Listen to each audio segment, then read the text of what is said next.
छत्तीसगढ़ में धान खरीदी 1 नवंबर से शुरू हुई है और 7 दिनों में ही राज्य में किसानों से समर्थन मूल्य पर 1,10,196 मीट्रिक टन धान की खरीदी की जा चुकी है। धान के एवज में किसानों को बैंक लिंकिंग व्यवस्था के तहत अब तक 295 करोड़ 65 लाख रुपए का भुगतान भी कर दिया गया। विभागीय अधिकारियों के अनुसार धान बेचने वाले किसानों को 16,589 टोकन जारी किए गए, जिनमें से 1,857 टोकन तुहर हाथ ऐप के द्वारा जारी किए गए। इस साल लगभग 110 लाख मीट्रिक टन धान की खरीदी का लक्ष्य रखा गया है। समर्थन मूल्य पर धान बेचने के लिए राज्य में 25,92,000 किसानों का पंजीयन हुआ है, जिसमें लगभग 1,86,000 नए किसान हैं। फोटोग्राफर बता छत्तीसगढ़ में धान खरीदी की शुरुआत हुई और सरकार ने इस साल शुरू हो गए और 7 दिन में ही राज्य में किसान मन समर्थन मूल्य में 1,10,196 मीट्रिक धान की खरीदी करे जा चुके हैं। धान के एवज में किसान मन बैंक लिंकिंग व्यवस्था के तहत अब तक 295 करोड़ 65 लाख रुपया के भुगतान जारी कर दिए गए। विभागीय अधिकारी मन के अनुसार धान बेचने वाला किसान मन 16,589 टोकन जारी करे गए, जिसमें 1,857 टोकन तुहर हाथ ऐप द्वारा जारी करे गए हैं।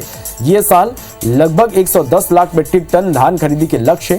समर्थन मूल्य में धान बेचे पर राज्य में 25,92,000 किसान मन के पंजीयन हुए, जिसमें लगभग 1,86,000 नवा किसान हैं।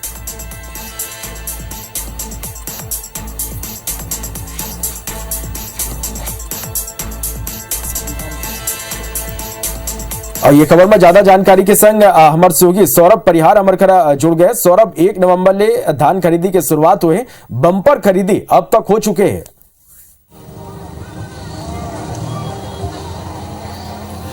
बिल्कुल, देखो एक हफ्ता में धान खरीदी की शुरुआत जिन्हें हम देखें इनकी लगातार हुआ थे और आंकड़ा भी आ चुके हैं, लेकिन श्रवण देखे पर ही कि 2497 धान खरीदी केंद्र है पूरा छत्तीसगढ़ में जहाँ ले धान खरीदी हुआ थे, लेकिन अभी भी जिन्हें सैकड़ों धान खरीदी केंद्र है जहाँ पर धान खरीद नहीं हो पाते, कारण कि जिन्हें अभी भी फसल में जिन्हें नमी है या जिन्हें लुवाई नहीं हो पाए है, एकर कारण अभी भी फसल धान है जिन्हें वहाँ खरीदी केंद्र में नहीं पहुंचे थे।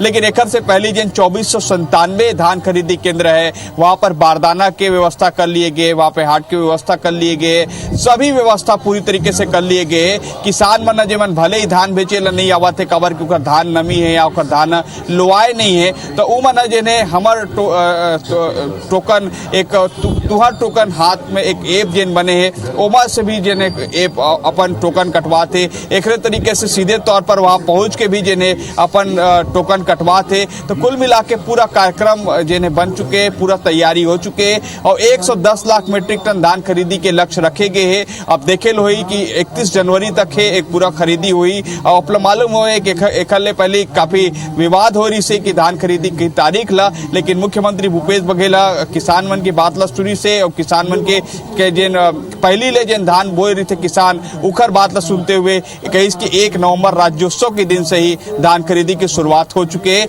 और अभी जिन्हें सबो धान खरीदी केंद्र में धान खरीदी हुआ थे। बिल्कुल सौरभ, देखना हुई कि जो लक्ष्य तय करके रखे गए और करीब कब तक राज्य में किसानों से समर्थन मूल्य पर 1,10,196 मीट्रिक टन धान की खरीदी की जा चुकी है। धान के एवज में किसानों को बैंक लिंकिंग व्यवस्था के तहत अब तक 295 करोड़ 65 लाख रुपए का भुगतान जारी कर दिया गया है। विभागीय अधिकारियों के अनुसार धान बेचने वाले किसानों को 16,589 टोकन जारी किए गए थे, जिनमें से 1,857 टोकन तुहर हाथ ऐप द्वारा जारी किए गए थे और इस वर्ष लगभग 110 लाख मीट्रिक टन धान खरीदी का लक्ष्य रखा गया है। समर्थन मूल्य पर धान बेचने के लिए राज्य में 25,92,000 किसानों का पंजीयन हुआ है, जिसमें लगभग 1,86,000 नए किसान हैं। मुख्यमंत्री भूपेश बघेल ने कहा कि हमारे प्रदेश में किसान भाई धान कटाई की शुरुआत कर चुके हैं। 1 नवंबर से धान की खरीदी भी शुरू हो चुकी है। किसान भाई समर्थन मूल्य में धान बेच रहे हैं और समय पर उन्हें भुगतान भी हो रहा है। धान कटाई की भी शुरुआत हो गई, साथ 1 नवंबर की खरीदी भी होगी। हजारों क्विंटल धान की खरीदी और कई सौ करोड़ के नुकसान भी किसान मन हो गए। लेकिन पहले तो ये रहा है हमारे आस पास में पहले पुण्य के हाल पुण्य मेला ज्यादा तेकर बाद फिर धान कटाई शुरू हो जाए, हंसिया तब गिरत रही से पुण्य मेला हो जाए। लेकिन अब तो हरहुना धान आ गए, अर्ली वेराइटी बहुत धान आ किस्म आ गए।